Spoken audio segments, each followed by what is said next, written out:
Hello everyone, I welcome you back to the channel Civil Spotlight, and today we are going to start a new subject that is geotechnical या soil mechanics. यह है lecture 1 part 1. इसके अंदर हम बात करेंगे soil formations की और उसके transporting agents like alluvial soil है, हिलियन सॉइल है, बेंटोनाइट सॉइल है. तो इनमें क्या क्या है तो वो सारी सॉइल्स के बारे में हम देखेंगे. तो before beginning, this is all about me. I am here to guide you for the competitive exam. और अगर अभी तक आपने चैनल को सब्सक्राइब नहीं किया है तो प्लीज़ सब्सक्राइब कर लीजिए. और 25 ईयर्स ऑफ गेट, एसएससीजी और ईएससी के क्वेश्चन लगाइए. जब एक टॉपिक या एक चैप्टर कंप्लीट होता है तो डेफिनेटली आप 100% कर पाएंगे. और मैं यही बता देता हूँ, मैं सिर्फ ट्रिक बेस्ड या कंसेप्ट बेस्ड क्वेश्चंस कराता हूँ. डायरेक्ट फॉर्मूला बेस्ड क्वेश्चंस आपको खुद करने हैं. So let's begin our lecture.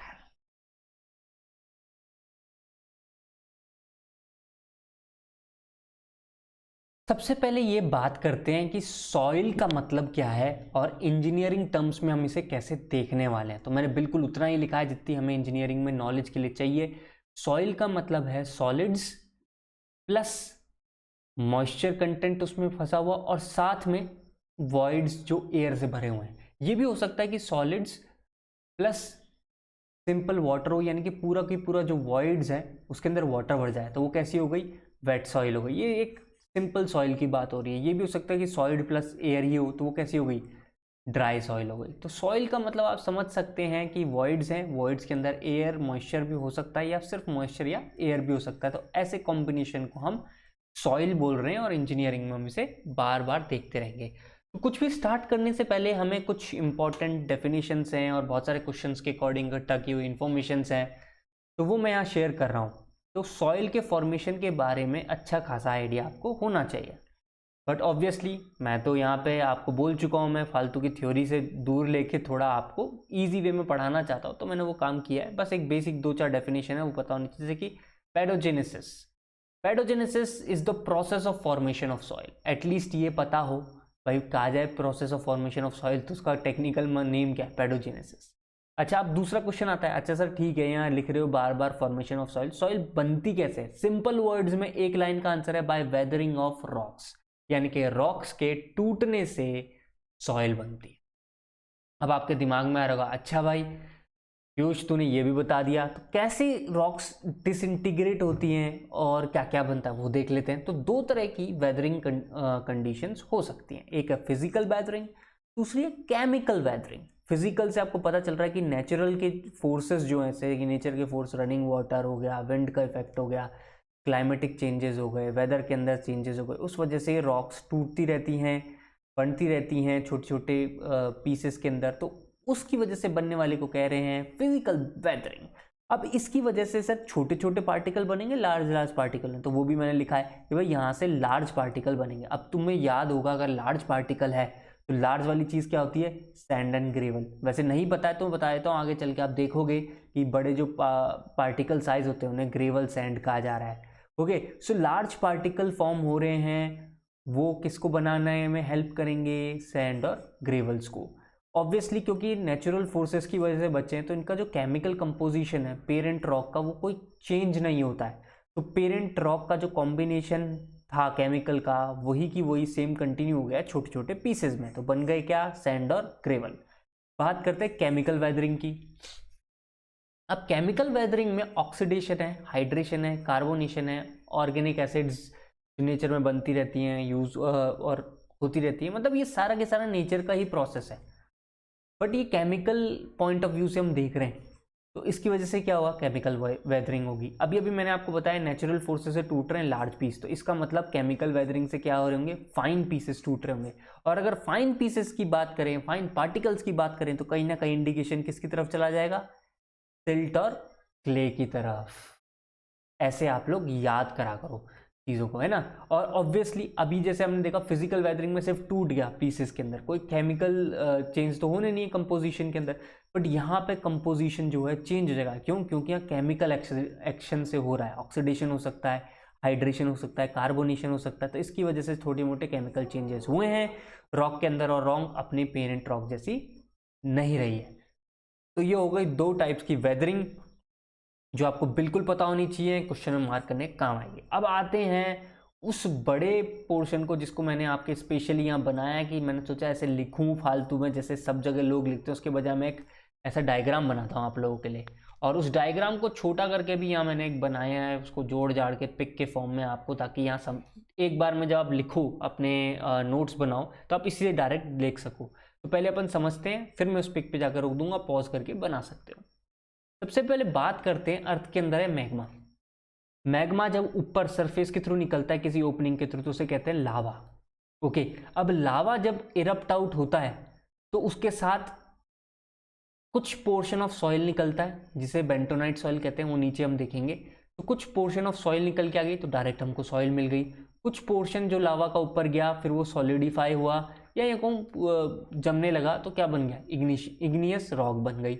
अब इग्नियस रॉक वेदरिंग एक्शन के अंदर बहुत पीसेस में टूट गई, ठीक ठाक छोटे सैंड एंड ग्रेवल साइज के, तो हम उसे मिल गया सॉइल। बट अगर वेदरिंग बड़े पीसेस में हो, मतलब लार्ज पीसेस में, बड़े बड़े अभी भी पीसेस है, तो उसमें अभी भी हम उसे इग्नियस रॉक ही कंसिडर करेंगे। ओके, अब वो ट्रांसपोर्ट हो रहे हैं बाय मीन्स ऑफ वाटर और एयर, वो पीसेस छोटे छोटे पीसेस भी जा सकते हैं bye means of water air, ठीक है, तो वो भी जाके डिपॉजिट हो सकते हैं और बन सकते हैं वो क्या, सेडिमेंट्री रॉक। तो याद रखना इग्नियस रॉक के कुछ पीसेस हुए छोटे छोटे, ये मत समझना कि अगर सैंड और ग्रेवल बन गया है तो वो इसका मतलब कभी भी सेडिमेंट्री रॉक बनेगा ही नहीं, नहीं, वो सेडिमेंट्री रॉक फिर भी बन सकता है। तो इवन वेदरिंग होने के बाद भी बहुत बड़े पीसेज हैं वो भी ट्रांसपोर्ट होकर चले गए, जमे जा रहे हैं लेयर पे लेयर लेयर पे लेयर, तब क्या बनेगा, सेडिमेंट्री। और छोटे छोटे पीसेस भी चले जाएंगे वाटर के साथ ट्रांसपोर्टिंग एजेंट के फॉर्म में, जाके एक जगह जमा होते जा रहे हैं होते जा रहे हैं, तो क्या मिलेगा, कई बहुत सालों बाद सेडिमेंट्री रॉक। आई बात समझ में? ओके पीयूष तूने समझा दिया, ये तो मतलब हमने पढ़ते आए हैं कि इग्नियस रॉक बनेंगी, फिर वो छोटे पोर्शन में टूटेंगी, फिर ट्रांसपोर्ट एजेंट्स जैसे कि एयर वाटर उनके थ्रू जाके जमा होती रहेंगी एक जगह पर, तो सेडिमेंट्री रॉक बन गई। इसके अलावा हमने एक मेटामॉर्फिक रॉक भी पढ़ी है, और मेटामॉर्फिक रॉक के बनने वाले फॉर्मेशन को हम क्या कहते हैं, मेटामॉर्फिसिस, मेटामॉर्फिज्म। तो मेटामॉर्फिज्म को ध्यान से नोट करो, यहाँ पे जो रॉक है इसका मेटामॉर्फिज्म होगा इग्नियस रॉक का, तो इसे क्या कहेंगे, मेटा इग्नियस, और सेडिमेंट्री रॉक का मेटामॉर्फिज्म होगा तो क्या कहेंगे, मेटा सेडिमेंट्री। ये दोनों क्या है, कुछ नहीं, मेटामॉर्फिक रॉक है, इसलिए मैंने बड़ा मेटामॉर्फिक रॉक के नीचे लिख के आपके लिए ऐसा बना दिया कि आप किसी भी टाइप का ऑब्जेक्टिव क्वेश्चन घुसा दें आप कभी कंफ्यूज होंगे नहीं। और आपके दिमाग में हो रहा होगा ये मेटामॉर्फिज्म क्या है, अरे कुछ नहीं, जब रॉक्स के अंदर लेयर पे लेयर चढ़ जाती है तो नीचे वाले ऊपर पहुंच जाता है हाई प्रेशर और हाई टेम्परेचर, तो उसकी वजह से इनका कंपोजिशन और इनमें चेंजेस आने लगते हैं और वो बन जाती है मेटामॉर्फिक रॉक्स। ओके, अच्छा, अब मेटामॉर्फिक रॉक भी डिसइंटीग्रेट हो सकती है, यानी कि वेदरिंग हो सकती है, मैं कहूँगा बिल्कुल, वेदरिंग होकर छोटे छोटे पीस में बन कन्वर्ट होकर क्या बन गई, सॉइल। तो आई बात समझ में, सेडिमेंट्री से भी, मेटामॉर्फिक से भी और इग्नियस रॉक से भी क्या मिल रही है हमको, सॉइल। आपने कहा ठीक है सर, सॉइल की लेयर पे लेयर लेयर पे लेयर जमी जा रही है, जमे जा रही है, चले जा रहा है, चले जा रहा है, चले जा रहा है, चले जा रहा है, कई मिलियंस ऑफ ईयर्स तक ये प्रोसेस चलता रहता है। नीचे वाला जो पोर्शन होता है उस पर हो जाता है एक्सट्रीम हाई टेम्परेचर और हाई प्रेशर। ऐसे में क्या होता है, ऐसे में सॉइल हो जाती है सॉलिडिफाई। इस प्रोसेस को क्या कहते हैं, लिथिफिकेशन कहते हैं। लिथिफिकेशन होने से क्या बनेगा, मेटामॉर्फिक रॉक बनेगी। आई बात समझ में, मेटामॉर्फिक रॉक एक तरीके से और बन रही है, सॉइल जो नीचे हाई टेम्परेचर और हाई प्रेशर पे पड़ी हुई है उसमें हो गई है लिथिफिकेशन, क्या बन गई, मेटामॉर्फिक रॉक। ठीक है, मेटामॉर्फिक रॉक है, उनकी लेयर पे लेयर चढ़े जा रही है, तो वापस अगेन बहुत हाई टेम्परेचर और वेरी वेरी हाई प्रेशर पे ये जो होगी मेटामॉर्फिक रॉक, ये मेल्ट होने लगेगी। मेल्ट होने लगेगी तो देखो मैंने यहाँ पे अलग से फिर से बनाया है इसको, मेल्ट होने लगेगी तो मेल्ट होके क्या बन जाएगा, ये फिर से मैग्मा। आई बात समझ में? तो अर्थ के अंदर पूरी ये साइकिल चलती रहती है, चलती रहती है, मिलियंस ऑफ ईयर्स तक सॉइल डिपॉजिट होती रहती है, फिर बनती रहती है, बिगड़ती रहती है, फिर रॉक बनते हैं, फिर मेल्ट होता है, फिर मैग्मा, फिर लावा, ये कंटिन्यूसली चले ही जा रहा है। तो ये चीज़ समझाने के लिए मैंने आपको देखो बना दिया। अब ये चीज़ें मैं लिखता आप रट रहे होते, अब इस एक डायग्राम से काफ़ी हेल्प हो जाएगी। अब मैंने इसका छोटा मतलब इसको स्क्रीनशॉट वगैरह ले लेके जैसे तैसे जमाया, ताकि आप अब पॉज करके एक बार में लिख सको कि हाँ भाई क्या हो रहा है। हिलावा था, इरप्ट हुआ, सॉइल वर्क डायरेक्ट मिल रही है, इग्नियस से वेदरिंग होके आ रही है, सेडिमेंट्री से, मेटामॉर्फिक से सॉइल का लिथिफिकेशन हुआ तो मेटामॉर्फिक, मेटामॉर्फिक मेल्ट हुई तो मैग्मा। तो आप इसको पॉज करके अच्छे से नोट्स बना लीजिए, इसके बाद कोई कंफ्यूजन रह ही नहीं जाएगा आप लोगों के पास। ओके, सो अब चलते हम आगे की तरफ, यानी कि कुछ एग्जाम्पल्स जो कि ESC, SSC, JEE और गेट में कई बार देखे गए हैं, इवन इनफैक्ट PSUs के जो क्वेश्चंस हैं उनमें आए हुए हैं काफ़ी बार। तो कौन कौन से कि कुछ एग्जाम्पल आपको याद रहें तो अच्छा है। इन जनरल ऐसे ये नहीं कि मैंने ये 2 लिख दिए तो इसके अलावा कुछ और नहीं, अरे इसके अलावा भी बहुत सारी हैं यार, सैकड़ों रॉक्स हैं, बट ये वो हैं जो मेनली क्वेश्चंस आपको देखने को मिल जाते हैं। कम से कम ये तो याद कर ही सकते हो ना, इसलिए ये लिखें। जैसे इग्नियस रॉक्स, इग्नियस रॉक्स का एग्जाम्पल क्या है? Granite, basalt.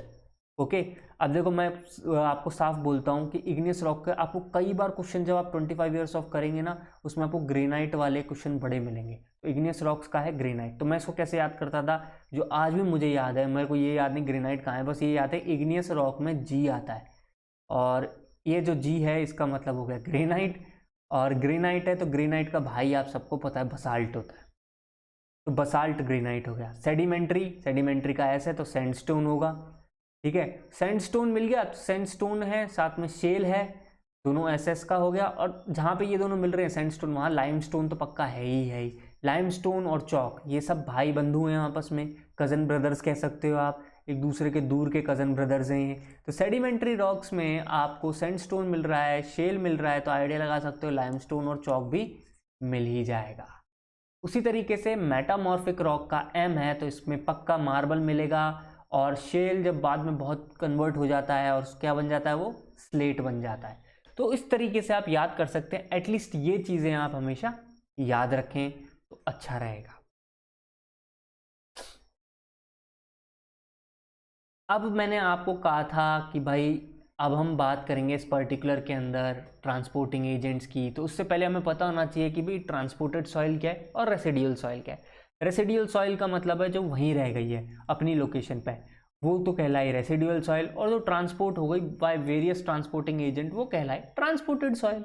तो सर इनमें से अच्छी कौन सी होती है इंजीनियरिंग के लिए? तो इंजीनियरिंग के लिए सबसे बढ़िया जो सॉइल है इन दोनों में, मतलब रेसिडुअल और ट्रांसपोर्टेशन में, वो है रेसिडुअल सॉइल, क्योंकि इसकी इंजीनियरिंग प्रॉपर्टीज़ अच्छी होती है, अच्छी स्ट्रेंथ देगी और कम सेटल होगी। तो residual soil is better for engineering purpose, यहाँ लिख लेना plus better for engineering purpose.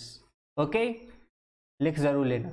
अब आते हैं ट्रांसपोर्टिंग एजेंट्स पे। तो मैंने काफ़ी तरह के सारे लिख दिए हैं यहाँ पे, और जैसे कि एलुवियल सॉइल है, तो एलुवियल सॉइल का ट्रांसपोर्टिंग एजेंट क्या है? रिवर्स। तो आपने देखा होगा जब रिवर ऊपर से बहती है, ऊपर से मतलब हिली से, तो वो धीरे धीरे अपने साथ कुछ कुछ लेके चलती रहती है सेडिमेंट्स। तो वो कौन से हैं टाइप ऑफ, आके कहीं ना कहीं जहाँ पे वो प्लेन्स में आ जाती है तो उसके साइड में वो उनको छोड़ देती है, तो वो किस क्या हुए? एलुवियल सॉइल हुई। तो एलुवियल सॉइल के लिए कौन ट्रांसपोर्टिंग एजेंट है? रिवर्स। देखो आपको क्वेश्चंस मिलेंगे, इसलिए 25 ईयर्स में इसीलिए सीधे सीधे लिखवा रहा हूँ, याद हो जाएगा यहीं के। एलुवियल किसका है? रिवर। अब ल्यूकिस्ट्राइन, ल्यूकिस्ट्राइन में एल है तो लेक, लेक में है ना एक जगह पर रहता है, धीरे धीरे टाइम के साथ डिपोजिशन होता रहता है, तो यहाँ क्या बन जाएगी? नीचे पोर्शन में ल्यूकिस्ट्राइन सॉइल। एओलियन सॉइल, ए से हो गया एयर फ्लो, मैं ऐसे याद करता हूँ, इसमें सीधे विंड भी लिख सकता था और इसलिए नहीं लिखा क्योंकि आपको याद हो जाए। एओलियन से एयर, एयर से आप कह सकते हो बहती हुई हवा क्या है? विंड है। तो विंड से डिपोजिट होने वाली जितनी भी हैं वो क्या कहलाएंगी? Aeolian soils. Colluvial soil landslide से होती हैं, लैंडस्लाइड होंगी तो सॉइल ट्रांसपोर्ट होकर कहीं दूसरी जगह पहुंचेंगे नीचे की ओर, वो हो गया colluvial soil. Bentonite soil, bentonite soil है वॉल्केनिक इरप्शन की वजह से, मैंने आपको दिखा दिया था ऊपर कि हाँ जैसे ही लावा होता है उसके अंदर रप्ट होकर बहुत सारी चीज़ें निकल रही हैं मोल्टन फॉर्म में, साथ में कुछ छोटे छोटे पार्टिकल्स भी निकल रहे हैं, वो डायरेक्टली सॉइल के फॉर्म में है, वो कौन सी हो गई? Bentonite soil. Morley soil, Morley का एम है तो याद कर लो मरीन, मार्ल से मरा मरीन, मरीन मतलब सी वाटर, तो सी वाटर धीरे धीरे ला के डिपोजिट करता रहेगा, तो वो कौन सी हो गई, मार्ल सॉइल। टिल सॉइल क्या है, मेल्टिंग ऑफ ग्लेशियर, जैसे ग्लेशियर मेल्ट करता है तो उसके नीचे की जो सॉइल है वो थोड़ी सी बह के निकलती है, उसे क्या, उसके बाद वो कहीं जाके सेटल होगी, तो वो वाली सॉइल कौन सी हुई, टिल। एक है टेलस जो है ये है ग्रेविटी ऑफ अर्थ की वजह से। तो ये वो सारी सॉइल होगी जो आपको पता होनी चाहिए, आठों की आठों याद होनी चाहिए, मुंह जबानी सीधे टिक मारो आगे बढ़ो, इसलिए मैंने यहाँ पे पहले ही लिख दिए। अब हम बात करते हैं अदर टाइप्स ऑफ सॉइल जिसके ऊपर कुछ क्वेश्चंस देखने को मिल जाते हैं, तो मैंने सोचा यहीं के इन्हें इकट्ठा करके ख़त्म कर देते हैं। जैसे कि black cotton soil. Black cotton soil क्या है, बेसिकली क्ले ही है और इसमें मॉन्ट मोर्लोनाइट मिनरल होता है। ऑल्दो ये हम आगे चल के अच्छे से इन डिटेल देखेंगे जब सॉइल स्ट्रक्चर और पार्टिकल्स की बात होगी। लोम सॉइल, तो उसमें सैंड, सिल्ट और clay mixture. Drift soil, drift है ग्लेशियर ड्रिफ्टिंग की वजह से। Organic soil is due to plant के रिमेन्स की वजह से, जैसे हिली एरिया है वहाँ पर काफ़ी अच्छा वेजिटेशन होता है, तो ये प्लांट जब डेथ होती है तो डिकम्पोज होके जो पार्टिकल्स बन रहे हैं सॉइल के वो कैसे हों, ऑर्गेनिक हैं, क्योंकि ऑब्वियसली ऑर्गेनिक मैटर से बन रहा है, कुछ ही साल पुरानी हुई, कुछ सैकड़ों साल पुरानी हुई, जबकि ये वाली सॉइल है तो क्या मिलियंस ऑफ ईयर से चल रहा है काम, ये कुछ 100 ऑफ ईयर से चल रहा है। तो ये वाली जो मिलेंगी ये थोड़ी सी आप ये कह सकते हो ह्यूमिड होगी, कंप्रेसिबल होगी, थोड़ा सा आइडिया लगाओगे तो आप समझ जाओगे। ऑर्गेनिक सॉइल बहुत ही वैसी होगी, मतलब चिपचिपी सी होगी, और इसका एग्जांपल क्या है, पीट, ह्यूमस, ये सॉइल्स जो हैं ऑर्गेनिक सॉइल का पार्ट है। एक और है इंडरेटेड सॉइल। इंडरेटेड सॉइल जो है क्ले जब बहुत टाइम तक हीट और प्रेशर में प्रेस की जाती है, यानी कि ह्यूमन बींग्स के द्वारा नहीं, बहुत सारी लेयर्स हो गई, नीचे की ये जो लेयर है क्ले की अभी अंडर क्या आ गई, हाई प्रेशर आ गई, हाई टेम्परेचर आ गई, तो ये क्या बन जाएगी, थोड़ी सॉलिडिफिकेशन की ओर बढ़ने लगेगी, थोड़ी सी हार्ड हो जाएगी। सॉलिडिफिकेशन नहीं कहना चाहिए, गलत शब्द है, उसके लिए सॉरी, थोड़ी मतलब हार्ड होने लगेगी, तो इसे क्या कहेंगे, इंडरेटेड सॉइल। आई बात समझ में। तो these are the types of soil and their transporting agent with कि सॉइल का फॉर्मेशन कैसे होता है। तो इस लेक्चर में इतना ही, मिलते हैं हम आपसे नेक्स्ट लेक्चर में जहाँ पे हम अब सॉइल की प्रॉपर्टीज़ देखेंगे। So before leaving I request you subscribe this channel, share it with your friends, और if you have any query mention it in the comment section below. चलता हूँ, गॉड ब्लेस यू ऑल।